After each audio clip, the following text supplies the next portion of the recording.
ഇനി നമുക്ക് ബിസിനസ് സ്റ്റഡീസിന്റെ അടുത്ത ക്ലാസ്സിലേക്ക് കടക്കാം. കഴിഞ്ഞ ക്ലാസ്സിൽ നമ്മൾ എന്തൊക്കെയായിരുന്നു പഠിച്ചത്? അതായത് പ്രിൻസിപ്പിൾസ് ഓഫ് മാനേജ്മെന്റ് എന്താണെന്ന് പഠിച്ചു, മാനേജ്മെന്റ് പ്രിൻസിപ്പിൾസിന്റെ നേച്ചർ പഠിച്ചു, അതിന്റെ ഇമ്പോർട്ടൻസ് എന്തൊക്കെയാണെന്ന് പഠിച്ചു. ഇനി ഈ ക്ലാസ്സിൽ നമ്മൾ പഠിക്കാൻ പോകുന്നത് FW ടൈലറിന്റെ സയന്റിഫിക് മാനേജ്മെന്റിനെ കുറിച്ചാണ്. അതായത് ഫ്രെഡറിക് വിൻസ്ലോ ടൈലറിന്റെ സയന്റിഫിക് മാനേജ്മെന്റിനെ കുറിച്ചാണ് ഇന്ന് നമ്മൾ പഠിക്കാൻ പോകുന്നത്. FW ടൈലർ ജനിച്ചത് അമേരിക്കയിലെ ഫിലാഡൽഫിയ എന്നുള്ള സ്ഥലത്ത് 1856 മാർച്ച് 20 അദ്ദേഹത്തിന്റെ ലൈഫ് ടൈം എന്ന് പറയുന്നത് 1856 മാർച്ച് 20 മുതൽ 1915 മാർച്ച് 21 വരെയാണ്. അദ്ദേഹം ഒരു അമേരിക്കൻ മെക്കാനിക്കൽ എഞ്ചിനീയറാണ്. 1883 സ്റ്റീവൻസ് ഇൻസ്റ്റിറ്റ്യൂട്ട് ഓഫ് ടെക്നോളജിയിൽ നിന്നും മെക്കാനിക്കൽ എഞ്ചിനീയറിംഗിൽ അദ്ദേഹം ബിരുദം കരസ്ഥമാക്കി. മിഡ്വെയിൽ സ്റ്റീൽ കമ്പനിയിൽ ഒരു എക്സിക്യൂട്ടീവായിട്ട് കയറിയാണ് അദ്ദേഹത്തിന്റെ ഔദ്യോഗിക ജീവിതം ആരംഭിച്ചത്. 1884 അതേ കമ്പനിയിലെ തന്നെ ചീഫ് എഞ്ചിനീയറായിട്ട് അദ്ദേഹം പ്രൊമോട്ട് ചെയ്യപ്പെട്ടു. 1898 അദ്ദേഹം ബെത്ലഹേം സ്റ്റീൽ വർക്ക്സ് എന്ന കമ്പനിയിലേക്ക് മാറി. അദ്ദേഹം രചിച്ച പ്രധാനപ്പെട്ട ഗ്രന്ഥങ്ങൾ principles of scientific management, shop management, piece rate system, notes on building തുടങ്ങിയവയാണ്. ഇനി അദ്ദേഹത്തിന്റെ പ്രധാനപ്പെട്ട സംഭാവനകൾ എന്ന് പറയുന്നത് സയന്റിഫിക് മാനേജ്മെന്റിന് വേണ്ടി ലോകമെമ്പാടും അംഗീകരിക്കപ്പെട്ടിട്ടുള്ള പ്രിൻസിപ്പിൾസ് രൂപപ്പെടുത്തി എന്നുള്ളതാണ് അദ്ദേഹത്തിന്റെ ഏറ്റവും പ്രധാനപ്പെട്ട സംഭാവന. He is known as the father of scientific management. Scientific മാനേജ്മെന്റിന്റെ പിതാവ് എന്നാണ് അദ്ദേഹം അറിയപ്പെടുന്നത്. ഇനി സയന്റിഫിക് മാനേജ്മെന്റ് എന്താണെന്ന് നോക്കാം. Scientific management is the application of scientific principles in the management. That is, the application of science for each and every element of management. ശാസ്ത്രീയപരമായ തത്വങ്ങൾ മാനേജ്മെന്റിൽ പ്രയോഗിക്കുന്നതിനാണ് സയന്റിഫിക് മാനേജ്മെന്റ് എന്ന് പറയുന്നത്. അതായത് മാനേജ്മെന്റ് തീരുമാനങ്ങൾ എടുക്കുന്ന ഓരോ ഘട്ടത്തിലും ശാസ്ത്രീയപരമായ രീതികൾ അവലംബിക്കുക എന്നുള്ളതാണ് സയന്റിഫിക് മാനേജ്മെന്റ്. ഇനി അതിന്റെ ഡെഫിനിഷൻ ഒന്ന് നോക്കാം.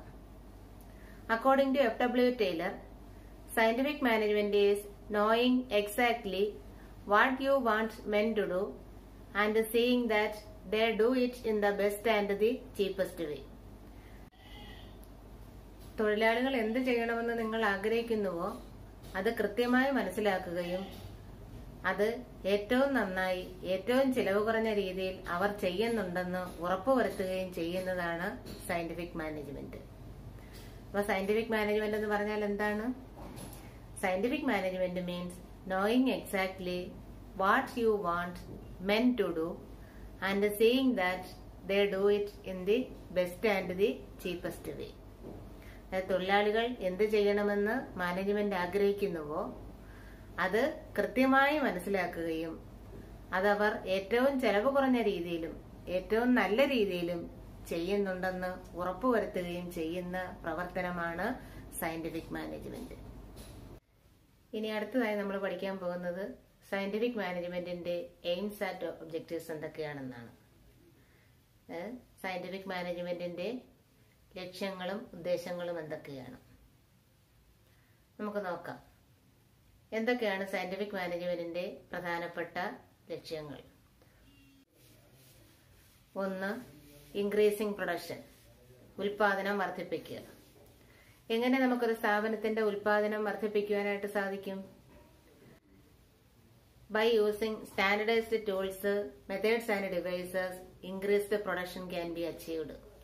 അതായത് നിലവാരമുള്ള ഉപകരണങ്ങളും അതുപോലെ തന്നെ നിലവാരമുള്ള രീതികളും മറ്റുള്ള മാർഗങ്ങളുമെല്ലാം ഉപയോഗിച്ചുകൊണ്ട് ഒരു സ്ഥാപനത്തിന്റെ ഉൽപാദനം നമുക്ക് പരമാവധി വർദ്ധിപ്പിക്കുവാനായിട്ട് സാധിക്കും. 2. ഇംപ്രൂവ്ഡ് ക്വാളിറ്റി, ഗുണമേന്മയെ മെച്ചപ്പെടുത്തുക. ഉൽപ്പാദിപ്പിക്കുന്ന സാധനങ്ങളുടെ ഗുണമേന്മ മെച്ചപ്പെടുത്തുക. എങ്ങനെ നമുക്ക് ഉൽപ്പാദിപ്പിക്കുന്ന സാധനങ്ങളുടെ ഗുണമേന്മ മെച്ചപ്പെടുത്തുവാനായിട്ട് സാധിക്കും? By using quality control devices and continuous research the quality of the product can be improved.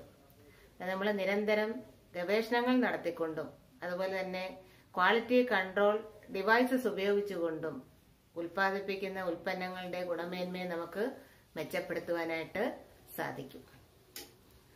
3. Reducing cost, പരമാവധി ചെലവ് കുറയ്ക്കുക. എങ്ങനെ നമുക്ക് ഉൽപാദന ചെലവ് കുറയ്ക്കാനായിട്ട് സാധിക്കും? By using scientific techniques of production and applying cost control techniques the production cost per unit can be reduced. അതായത് സയന്റിഫിക് ടെക്നിക്സ് ഓഫ് പ്രൊഡക്ഷൻ, ഉൽപാദനത്തിന് വേണ്ടി സയന്റിഫിക് ടെക്നിക്കുകൾ നമുക്ക് അപ്ലൈ ചെയ്തുകൊണ്ടും അതുപോലെ തന്നെ ചെലവ് കുറയ്ക്കുന്നതിനുള്ള മാർഗങ്ങൾ അല്ലെങ്കിൽ ചെലവിനെ നിയന്ത്രിക്കുന്നതിനുള്ള മാർഗങ്ങൾ നടപ്പിലാക്കിക്കൊണ്ടും നമ്മളുടെ ഉൽപാദന ചെലവ് പരമാവധി കുറയ്ക്കുവാനായിട്ട് സാധിക്കും.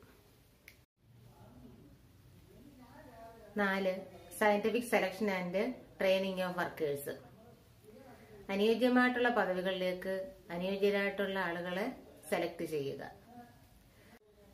വിത്ത് the help of scientific selection and training of workers right person can be performed for right job. അതായത് ശാസ്ത്രീയപരമായ രീതിയിൽ തൊഴിലാളികളെ തെരഞ്ഞെടുക്കുകയും അവർക്ക് പരിശീലനം കൊടുക്കുകയും ചെയ്യുന്നതിലൂടെ അനുയോജ്യമായ പദവികളിലേക്ക് അനുയോജ്യരായിട്ടുള്ളവരെ സെലക്ട് ചെയ്യുവാനായിട്ട് സാധിക്കുന്നു. 5. റിഡക്ഷൻ ഓഫ് വേസ്റ്റേജസ്, പരമാവധി വേസ്റ്റേജിനെ കുറയ്ക്കുക. Scientific management will result in proper handling of resources and systematic method of manufacturing which will minimise wastage. Scientific management apply ചെയ്യുന്നതിൽ കൂടി വിഭവങ്ങളെ ശരിയായ രീതിയിൽ കൈകാര്യം ചെയ്യുവാനും അതുപോലെ തന്നെ സിസ്റ്റമാറ്റിക് ആയിട്ടുള്ള ഒരു മാനുഫാക്ചറിംഗ് മെത്തേഡ് നടപ്പിലാക്കുവാനും സാധിക്കുന്നു. അതിലൂടെ പരമാവധി വേസ്റ്റേജിനെ കുറയ്ക്കുവാൻ കഴിയുന്നു. 6. Provision of incentive wages. എങ്ങനെയാണ് തൊഴിലാളികൾക്ക് ഇൻസെന്റീവ് വേജസ് പ്രൊവൈഡ് ചെയ്യുന്നത്? അതായത് എഫിഷ്യന്റ് ആയിട്ടുള്ളതും മോർ സ്കിൽഫുൾ ആയിട്ടുള്ളതുമായ വർക്കേഴ്സിന് ഹയസ്റ്റ് വേജസ് കൊടുക്കും. ഏറ്റവും കാര്യക്ഷമതയുള്ളവരും അതുപോലെ ഏറ്റവും സ്കിൽഫുൾ ആയിട്ടുള്ള തൊഴിലാളികൾക്ക് കൂടുതൽ വേജസ് കൊടുക്കുമ്പോൾ അത് ഇന്നെഫിഷ്യന്റ് ആയിട്ടുള്ളവർക്ക് ഒരു മോട്ടിവേഷനാണ്, ഒരു ഇൻസെന്റീവ് ആയിട്ട് അത് കണക്കാക്കാനായിട്ട് സാധിക്കും. കാരണം അവരും എഫിഷ്യന്റ് ആണെങ്കിൽ കൂടുതൽ വേജസ് അവർക്ക് കിട്ടുമെന്നുള്ള ഒരു പ്രതീക്ഷയോടുകൂടി ഒരു കൂടുതൽ വർക്ക് ചെയ്യുവാൻ തയ്യാറാകുകയും അതിലൂടെ സ്ഥാപനത്തിന്റെ ഉൽപാദനം വർദ്ധിക്കുകയും ചെയ്യുന്നു. ഇനി അടുത്തതായി നമ്മൾ പഠിക്കാൻ പോകുന്നത് principles of scientific management. Scientific മാനേജ്മെന്റിന്റെ തത്വങ്ങൾ എന്തൊക്കെയാണ്? അപ്പൊ ആദ്യം നമുക്ക് അത് ഏതൊക്കെയാണെന്ന പോയിന്റ് ഒന്ന് നോക്കാം. 1. Science not rule of thumb. 2. Harmony not discord. 3. Cooperation not individualism. 4. Development of each and every person to their greatest efficiency and prosperity. ഇനി നമുക്ക് ആ പോയിന്റുകൾ ഒന്നുകൂടെ ഒന്ന് നോക്കാം. 1. Science not rule of thumb.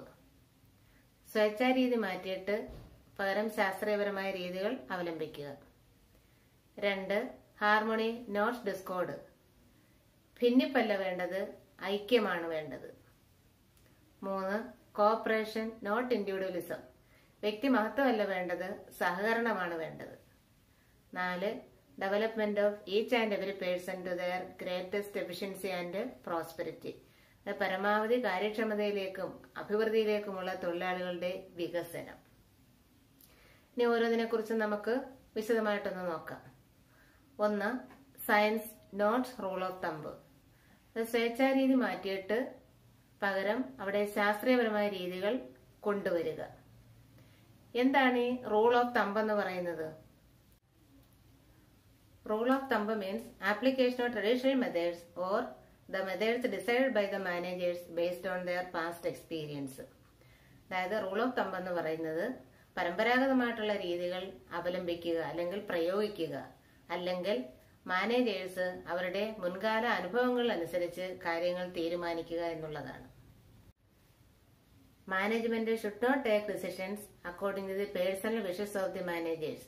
Instead, in each and every stage of the work, scientific methods should be adopted. This is the basic principle of scientific management. അതായത് managers ഒരിക്കലും അവരുടെ വ്യക്തിപരമായിട്ടുള്ള താല്പര്യങ്ങൾ അനുസരിച്ച് തീരുമാനങ്ങൾ എടുക്കുവാൻ പാടില്ല. അതിനു പകരം വർക്കിന്റെ ഓരോ സ്റ്റേജിലും ശാസ്ത്രീയപരമായ രീതികൾ പ്രയോഗിക്കുക. ഇതാണ് സയന്റിഫിക് മാനേജ്മെന്റിന്റെ അടിസ്ഥാനപരമായിട്ടുള്ള തത്വം എന്ന് പറയുന്നത്. ഫസ്റ്റ് പോയിന്റ് എന്ന് പറയുന്നത് science not rule of thumb. സ്വേച്ഛാധിപത്യപരമായിട്ടുള്ള രീതികൾ മാറ്റിക്കൊണ്ട് പകരം ശാസ്ത്രീയപരമായ രീതികൾ അവലംബിക്കുക എന്നുള്ളതാണ്. അതായത് മാനേജേഴ്സ് ഒരിക്കലും അവരുടെ വ്യക്തിപരമായിട്ടുള്ള താല്പര്യങ്ങൾ അനുസരിച്ചോ അല്ലെങ്കിൽ മുൻകാല അനുഭവങ്ങളിൽ നിന്നോ കാര്യങ്ങൾ തീരുമാനിക്കുവാൻ പാടില്ല. അതിനു പകരം വർക്കിന്റെ ഓരോ സ്റ്റേജിലും ശാസ്ത്രീയപരമായിട്ടുള്ള മെത്തേഡുകൾ അപ്ലൈ ചെയ്യുക എന്നുള്ളതാണ്. ഇതാണ് സയന്റിഫിക് മാനേജ്മെന്റിന്റെ ഏറ്റവും അടിസ്ഥാനപരമായിട്ടുള്ള തത്വം എന്ന് പറയുന്നത്. 2. Harmony not discord. ഭിന്നിപ്പല്ല, ഐക്യമാണ് വേണ്ടത്. അതായത് മാനേജ്മെന്റും വർക്കേഴ്സും തമ്മിലുള്ള സൗഹൃദമാണ് വേണ്ടത്. There can be complete harmony between workers and the management. This can be achieved through a change in the attitude of the management and the workers. Taylor called it as mental revolution.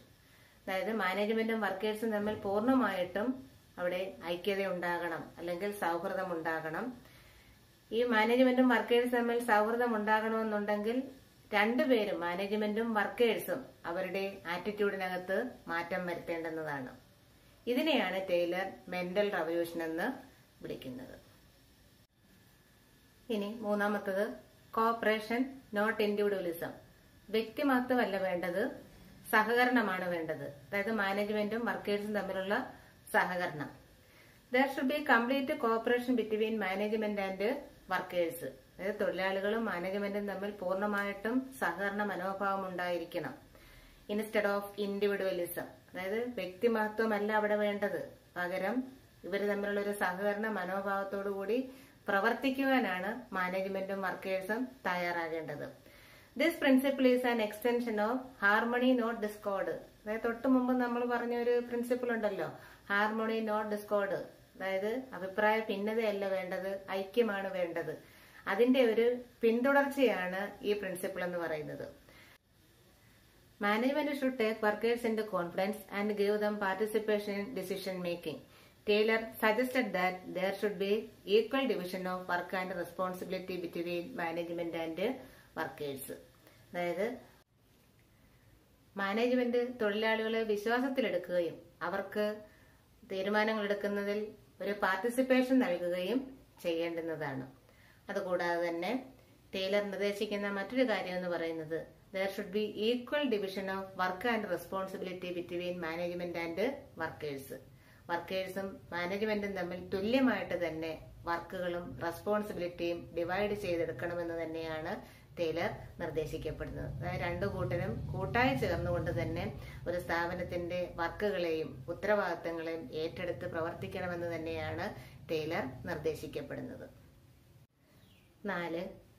Development of each and every person to their greatest efficiency and prosperity. പരമാവധി കാര്യക്ഷമതയിലേക്കും അഭിവൃദ്ധിയിലേക്കുമുള്ള തൊഴിലാളികളുടെ വികസനം. For attaining maximum productivity in the organisation, maximum efficiency should be ensured for all those working in the organization. Both management and workers should be given scientific training to improve their efficiency. Efficient employees would produce more and earn more. This will ensure their greatest efficiency and prosperity for both the company and the workers. ഒരു സ്ഥാപനത്തിന്റെ ഉൽപാദനക്ഷമത വർദ്ധിപ്പിക്കുവാൻ വേണ്ടി ആ സ്ഥാപനത്തിൽ work ചെയ്യുന്നവരുടെ എല്ലാം തന്നെ efficiency മെച്ചപ്പെടുത്തേണ്ടതായിട്ടുണ്ട്. മാനേജ്മെന്റിന്റെയും വർക്കേഴ്സിന്റെയും എഫിഷ്യൻസിയെ ശാസ്ത്രീയപരമായ രീതിയിലുള്ള ട്രെയിനിങ്ങിൽ കൂടി മെച്ചപ്പെടുത്താവുന്നതാണ്. അപ്പോൾ എഫിഷ്യന്റ് ആയിട്ടുള്ള വർക്കേഴ്സ് കൂടുതൽ പ്രൊഡ്യൂസ് ചെയ്യുകയും അവർ കൂടുതൽ വേജസ് ഏൺ ചെയ്യുകയും ചെയ്യുന്നു. അപ്പോൾ ഇത് സ്ഥാപനത്തിന്റെയും അതുപോലെ തന്നെ വർക്കേഴ്സിന്റെയും അഭിവൃദ്ധിയിലേക്കും അതുപോലെ തന്നെ കാര്യക്ഷമത വർദ്ധിക്കുന്നതിലേക്കും നയിക്കപ്പെടുന്നു. അപ്പൊ ഇതുവരെ നമ്മൾ പറഞ്ഞത് സയന്റിഫിക് മാനേജ്മെന്റിന്റെ പ്രിൻസിപ്പിൾസിനെ കുറിച്ചാണ്. അപ്പം എന്തൊക്കെയാണ് സയന്റിഫിക് മാനേജ്മെന്റിന്റെ പ്രിൻസിപ്പിൾസ് എന്ന് പറയുന്നത്? ഒന്ന്, science not rule of thumb, സ്വേച്ഛാധിപരമായിട്ടുള്ള രീതികളെ ഒഴിവാക്കിക്കൊണ്ട് ശാസ്ത്രീയപരമായ രീതികൾ അവലംബിക്കുക. 2, ഹാർമണി നോട്ട് ഡിസ്കോർഡ്, അഭിപ്രായ ഭിന്നതയല്ല ഐക്യമാണ് വേണ്ടത്.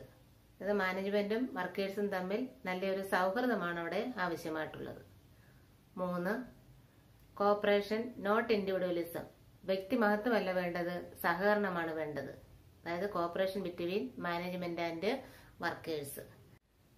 4, development of each and every person to their greatest efficiency and prosperity, പരമാവധി കാര്യക്ഷമതയിലേക്കും അഭിവൃദ്ധിയിലേക്കുമുള്ള തൊഴിലാളികളുടെ വികസനം. ഇത്രയുമാണ് സയന്റിഫിക് മാനേജ്മെന്റിന്റെ പ്രിൻസിപ്പിൾസ് എന്ന് പറയുന്നത്. അപ്പൊ ഇതുവരെ നമ്മൾ പഠിച്ചത് സയന്റിഫിക് മാനേജ്മെന്റ് എന്താണെന്ന് പഠിച്ചു, അതിന്റെ എയിംസ് ആൻഡ് ഒബ്ജക്റ്റീവ്സ് പഠിച്ചു, അതിന്റെ പ്രിൻസിപ്പിൾസ് പഠിച്ചു. ഇനി അടുത്തതായിട്ട് സയന്റിഫിക് മാനേജ്മെന്റിന്റെ ടെക്നിക്സ് അല്ലെങ്കിൽ സയന്റിഫിക് മാനേജ്മെന്റിന്റെ elements, techniques or elements of scientific management. 1, functional foremanship. 2, standardisation and simplification. 3, work study. Work സ്റ്റഡിക്കകത്ത് പ്രധാനമായിട്ടും 4 എലമെന്റ്സ് ആണ് ഉൾപ്പെട്ടിരിക്കുന്നത്. 1, time study. 2, motion study. 3, method study. 4, fatigue study. അടുത്ത 4ാമത്തെ ഡിഫറൻഷ്യൽ പീസ് വേജ് പ്ലാൻ. അപ്പൊ ഏതൊക്കെയാണ് സയന്റിഫിക് മാനേജ്മെന്റിന്റെ ടെക്നിക്സ് അല്ലെങ്കിൽ എലമെന്റ്സ് എന്ന് പറയുന്നത്? 1, functional foremanship. 2, standardisation and simplification. 3, work study. Work സ്റ്റഡിയുടെ എലമെന്റ്സ് ഏതൊക്കെയാണ്? Time study, motion study, method study, fatigue study. Last one differential piece wage plan. ഇനി നമുക്കിതിനെ ഓരോന്നിനെ കുറിച്ചും നമുക്കൊന്ന് നോക്കാം. First one, functional foremanship. Functional foremanship is an extension of the principle of division of work and specialization. എല്ലാ സ്ഥാപനങ്ങളിലും specialisation നടപ്പാക്കണമെന്നാണ് Taylor നിർദ്ദേശിക്കുന്നത്. ഈ ഫങ്ഷണൽ ഫോർമാൻഷിപ്പ് എന്ന് പറയുന്ന ടെക്നിക്ക് അനുസരിച്ച് ഒരു ഫാക്ടറിയെ 2 വിഭാഗങ്ങളായിട്ട് തരംതിരിക്കുന്നു. പ്ലാനിംഗ് ഡിപ്പാർട്ട്മെന്റ് എന്നും പ്രൊഡക്ഷൻ ഡിപ്പാർട്ട്മെന്റ് എന്നും 2ആയി തരംതിരിക്കുന്നു. ഉൽപാദനവുമായിട്ട് ബന്ധപ്പെട്ട് ഒരു തൊഴിലാളിക്ക് 8 ഫോർമാൻമാരിൽ നിന്നും ഓർഡറുകൾ ലഭിച്ചുകൊണ്ടിരിക്കും. ഇതിൽ 4 പേർ പ്ലാനിംഗ് വർക്കുമായി ബന്ധപ്പെട്ടവരും 4 പേർ എക്സിക്യൂഷൻ വർക്കുമായി ബന്ധപ്പെട്ടവരുമാണ്. ഈ പ്ലാനിംഗ് വർക്കുമായി ബന്ധപ്പെട്ടവർ ആരൊക്കെയാണെന്ന് നമുക്ക് നോക്കാം. 1, instruction card clerk. 2, route clerk. 3, time and cost clerk. 4, disciplinarian. ആരൊക്കെയാണ്? 1, instruction card clerk. 2, route clerk. 3, time and cost clerk. 4, disciplinarian. ഇനി ഇവരെന്തൊക്കെയാണ് ഇവിടെ ചെയ്യുന്നത്? ഈ ഫോർമാൻമാരുടെ ജോലികൾ എന്തൊക്കെയാണ്? Instruction card clerk gives necessary instructions for the work. വർക്കിന് ആവശ്യമായിട്ടുള്ള നിർദ്ദേശങ്ങൾ നൽകുകയാണ് ഇൻസ്ട്രക്ഷൻ കാർഡ് ക്ലർക്ക് ചെയ്യുന്നത്. അടുത്ത റൂട്ട് ക്ലർക്കോ? Route clerk specify the route of production. പ്രൊഡക്ഷന്റെ റൂട്ട് നിശ്ചയിക്കുക. അതായത് ഏതെല്ലാം റൂട്ടുകളിൽ കൂടി ഇത് കടന്നു പോകണമെന്ന് തീരുമാനിക്കുന്നത് റൂട്ട് ക്ലർക്കാണ്. 3, time and cost clerk. Fixing up the starting time and completion time of the work and also prepares the cost sheet. അതായത് ജോലിയുടെ സമയക്രമം നിശ്ചയിക്കുക. അതായത് ജോലി എപ്പോൾ തുടങ്ങണമെന്നും അതെപ്പോൾ അവസാനിക്കണമെന്നും തീരുമാനിക്കുന്നതും അതുപോലെ തന്നെ അതിന്റെ കോസ്റ്റ് ഷീറ്റ് തയ്യാറാക്കുക. അതുമായിട്ട് ബന്ധപ്പെട്ട ചെലവുകളെ സംബന്ധിച്ച് ഒരു കോസ്റ്റ് ഷീറ്റ് തയ്യാറാക്കുന്നതും ടൈം ആൻഡ് കോസ്റ്റ് ക്ലർക്കാണ്. ഇനി 4ാമത്തത് disciplinarian. Disciplinarian examines attendance of the workers and discipline of workers. അവരുടെ ഹാജർ നില പരിശോധിക്കുന്നതും അതുപോലെ തന്നെ അവരുടെ അച്ചടക്കം നിലനിർത്തുന്നതും ഡിസിപ്ലിനേറിയൻ ആണ്. അടുത്ത പ്രൊഡക്ഷൻ ഇൻചാർജുമായി ബന്ധപ്പെട്ട് പ്രവർത്തിക്കുന്ന ഫോർമാൻമാർ ആരൊക്കെയാണ്? അതായത് എക്സിക്യൂട്ടീവ് വർക്കുമായിട്ട് ബന്ധപ്പെട്ട് പ്രവർത്തിക്കുന്ന ഫോർമാൻമാർ ആരൊക്കെയാണെന്ന് നമുക്ക് നോക്കാം. 1 gang boss, 2 speed boss, 3 repair boss, 4 inspector. ആരൊക്കെയാണ്? Gang boss, 2 speed boss, 3 repair boss, 4 inspector. ഇനി ഇവരുടെ ജോലികൾ എന്തൊക്കെയാണ്? ഗ്യാങ് ബോസ് എന്താ ചെയ്യുന്നത്? Arrange the machines and tools for work. ജോലിക്ക് ആവശ്യമായിട്ടുള്ള മെഷീൻസും ടൂൾസും ഒക്കെ ഉപയോഗക്ഷമമാക്കുക എന്നുള്ളതാണ് ഗ്യാങ് ബോസ് ചെയ്യുന്നത്. രണ്ടാമത്തത് സ്പീഡ് ബോസ്. സ്പീഡ് ബോസ് എന്ത് ചെയ്യുന്നു? Responsibility to complete the job in a time bound manner. അതായത് സമയക്രമം അനുസരിച്ച് ജോലികൾ പൂർത്തീകരിക്കുന്നതിനുള്ള ഉത്തരവാദിത്വം സ്പീഡ് ബോസിനാണ്. 3 റിപ്പയർ ബോസ് എന്താ ചെയ്യുന്നത്? Take care of maintenance of machines. മെഷീൻസും എക്യുപ്മെന്റ്സും എല്ലാം അറ്റകുറ്റപ്പണികൾ നടത്തി സൂക്ഷിക്കുന്നത് റിപ്പയർ ബോസ് ആണ്. 4 inspector. Inspector examines the quality of the output. ഔട്ട്പുട്ടിന്റെ അല്ലെങ്കിൽ ചെയ്യുന്ന ജോലിയുടെ ഗുണമേന്മ അളക്കുന്നത് ആരാണ്? ഇൻസ്പെക്ടറാണ്. ഗുണമേന്മ പരിശോധിക്കുക എന്നുള്ളതാണ് ഇൻസ്പെക്ടർ ചെയ്യുന്ന ജോലി. അപ്പോൾ ഫങ്ഷണൽ ഫോർമാൻഷിപ്പ് അനുസരിച്ച് ഓരോ വർക്കറും ഒന്നിലധികം ഫോർമാൻമാരാൽ നിയന്ത്രിക്കപ്പെടുന്നു. അപ്പൊ ഈ 8 ഫോർമാൻമാരാണ് വർക്കേഴ്സിനെ നിയന്ത്രിക്കപ്പെടുന്നത്. അപ്പൊ ഇത് ശരിക്കും എന്തിലേക്ക് നയിക്കുന്നു? സ്പെഷ്യലൈസേഷനിലേക്ക് നയിക്കുന്നു. 2 സ്റ്റാൻഡർഡൈസേഷൻ ആൻഡ് സിംപ്ലിഫിക്കേഷൻ. നിലവാരവൽക്കരണവും ലളിതവൽക്കരണവും. Standardisation refers the process of setting up standard for each and every business activity. This is the process of setting up standard for raw materials, products, production methods, workers, working conditions, machinery, etc. ജോലിയുടെ കാര്യക്ഷമത പരമാവധി ഉയർത്തുക എന്നുള്ള ലക്ഷ്യത്തോടുകൂടി അസംസ്കൃത പദാർത്ഥങ്ങൾ, തൊഴിലാളികൾ, തൊഴിൽ ചെയ്യുന്ന സാഹചര്യങ്ങൾ, ഉൽപ്പന്നങ്ങൾ, ഉൽപാദനത്തിന് വേണ്ടി ഉപയോഗിക്കുന്ന രീതികൾ ഇവയിലെല്ലാം മുൻകൂട്ടിയുള്ള ഒരു നിലവാരം നിശ്ചയിക്കുന്നതിനാണ് സ്റ്റാൻഡർഡൈസേഷൻ എന്ന് പറയുന്നത്. ഇങ്ങനെ മുൻകൂട്ടി ഒരു നിലവാരം നിശ്ചയിക്കുന്നത് കൊണ്ട് ഉൽപാദന ചെലവ് കുറയ്ക്കുവാനും ജോലിയുടെയും ഉൽപ്പന്നത്തിന്റെയും ഗുണമേന്മ വർദ്ധിപ്പിക്കുവാനും സാധിക്കുന്നു.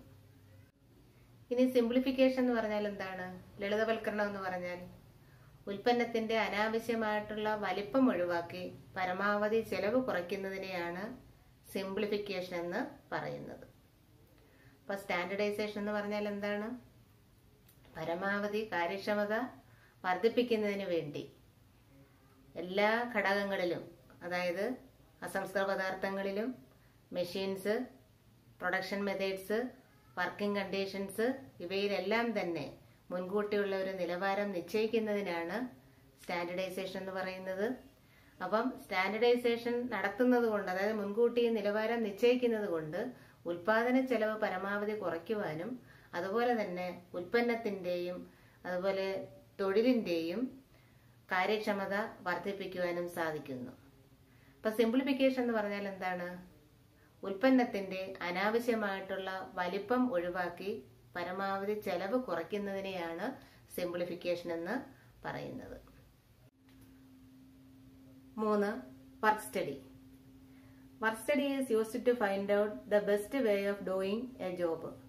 ഒരു ജോലി ചെയ്യുന്നതിനുള്ള ഏറ്റവും ബെസ്റ്റ് വേ ഏതാണെന്ന് കണ്ടുപിടിക്കുന്നതിനാണ് വർക്ക് സ്റ്റഡി എന്ന് പറയുന്നത്. 4 elements are related with a job are studied in this technique. ഈ ടെക്നിക്കിൽ ഒരു ജോലിയുമായി ബന്ധപ്പെട്ട 4 ഘടകങ്ങളാണ് നമ്മൾ പഠിക്കുന്നത്. അത് ഏതൊക്കെയാണെന്ന് നോക്കാം. നമ്മൾ നേരത്തെ ഒന്ന് പറഞ്ഞതാണത്. 1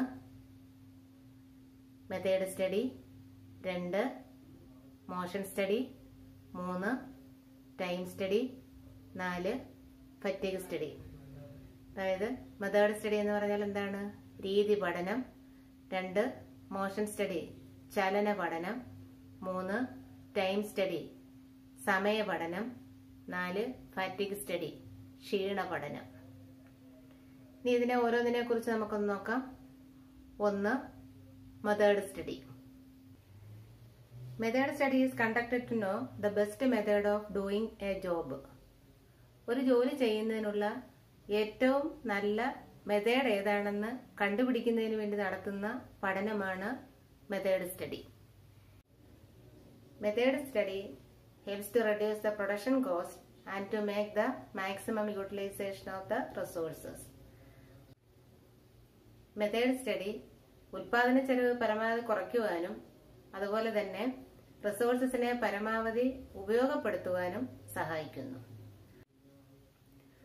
ഒരു ജോലി ചെയ്യുന്നതിന് ആവശ്യമായിട്ടുള്ള ഏറ്റവും നല്ല മെത്തേഡ് ഏതാണെന്ന് കണ്ടുപിടിക്കുന്ന സ്റ്റഡിയാണ് മെത്തേഡ് സ്റ്റഡി എന്ന് പറയുന്നത്.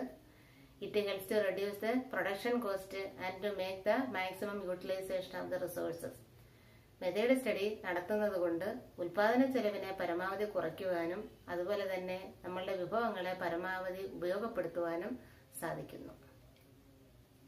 ഇനി രണ്ടാമത്തത് ടൈം സ്റ്റഡി.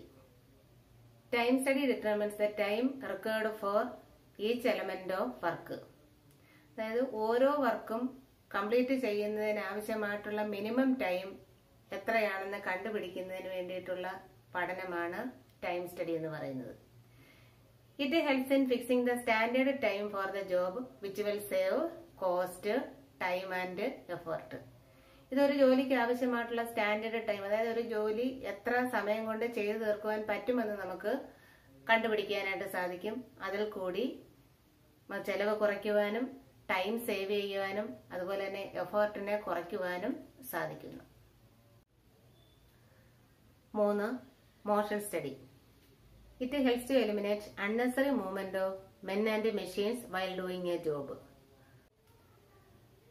ഒരു ജോലി ചെയ്യുന്നതുമായി ബന്ധപ്പെട്ട് തൊഴിലാളികളുടെയും യന്ത്രങ്ങളുടെയും ചലനവുമായി ബന്ധപ്പെട്ടുള്ള പഠനമാണ് മോഷൻ സ്റ്റഡി എന്ന് പറയുന്നത്. Motion study helps to avoid unnecessary movement of workers and machines.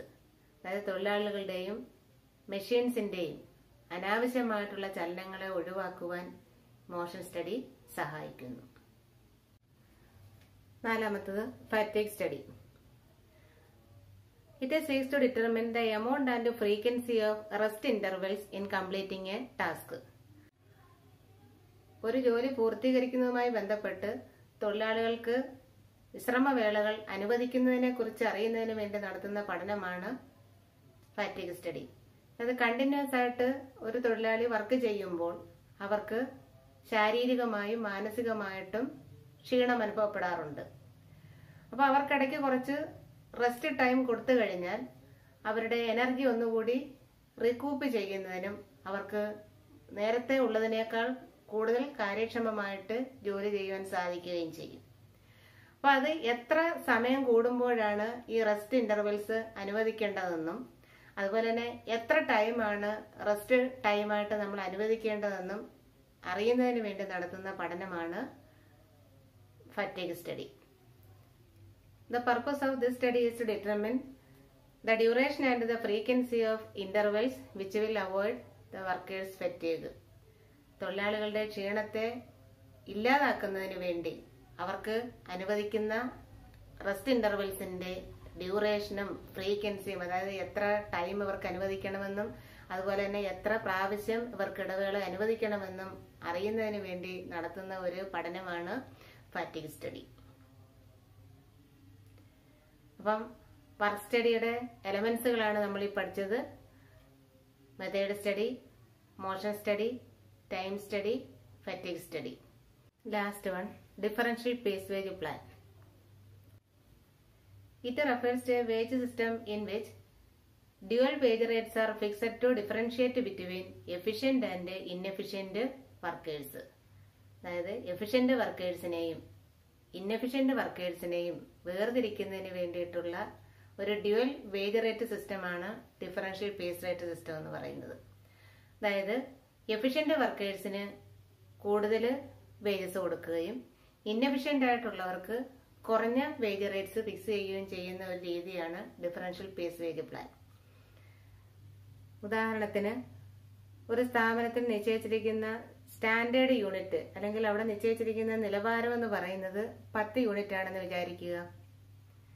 അപ്പോൾ ഒരു തൊഴിലാളി 10 യൂണിറ്റോ അതിൽ കൂടുതലോ ഉൽപ്പാദിപ്പിക്കുകയാണെങ്കിൽ അയാൾക്കൊരു യൂണിറ്റിന് 50 രൂപ വെച്ചും 10 യൂണിറ്റിൽ താഴെ ഉൽപ്പാദിപ്പിക്കുന്നവർക്ക് 40 രൂപ വെച്ചും ഫിക്സ് ചെയ്തു എന്ന് വിചാരിക്കുക.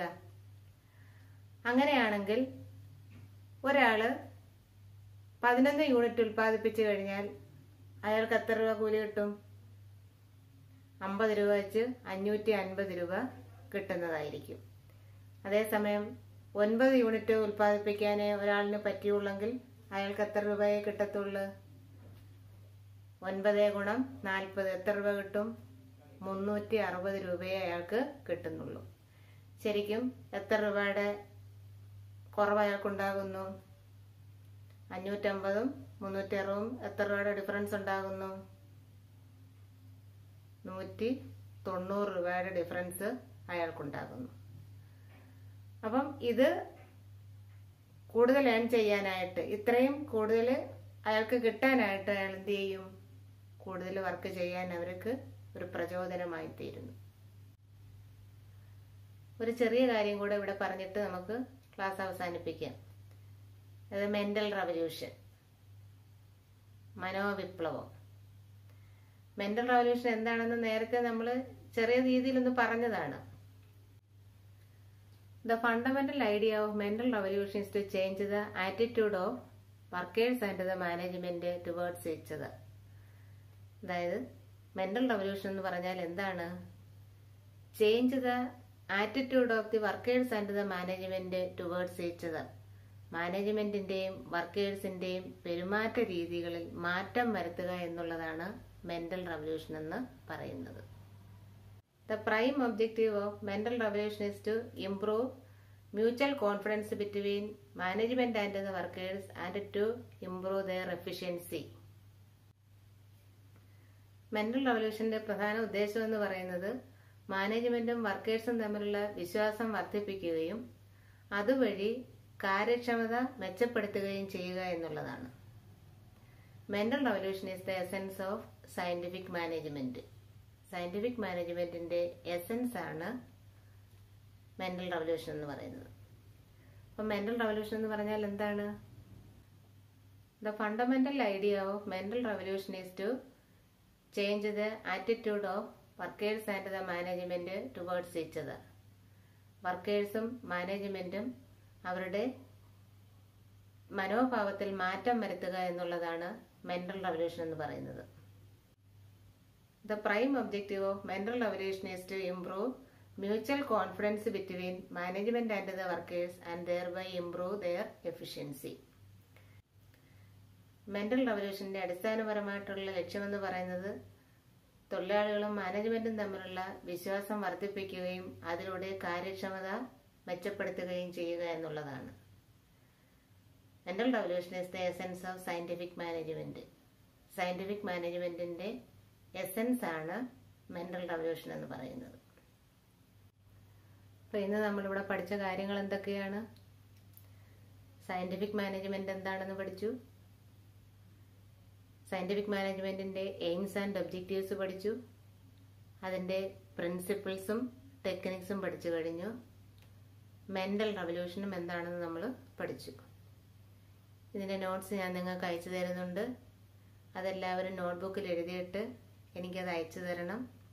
എല്ലാവരും നല്ല രീതിയിൽ പഠിക്കുക. വളരെ ഇമ്പോർട്ടൻ്റ് ആയിട്ടുള്ള ഒരു ടോപ്പിക്കാണ് ടെക്നിക്സ് ഓഫ് സയന്റിഫിക് മാനേജ്മെന്റും അതുപോലെ തന്നെ പ്രിൻസിപ്പിൾസ് ഓഫ് സയന്റിഫിക് മാനേജ്മെന്റും എല്ലാവരും നന്നായിട്ട് പഠിക്കുക. എല്ലാവരും പ്രധാനമായിട്ടും പോയിന്റ്സ് ഇമ്പോർട്ടൻസ് കൊടുത്ത് പഠിക്കുക. ഇനി നമുക്ക് അടുത്ത ക്ലാസ്സിൽ ഹെൻറി ഫയോളിന്റെ പ്രിൻസിപ്പിൾസിനെ കുറിച്ച് പഠിക്കാം. അടുത്ത ക്ലാസ്സിൽ നമുക്ക് കാണാം.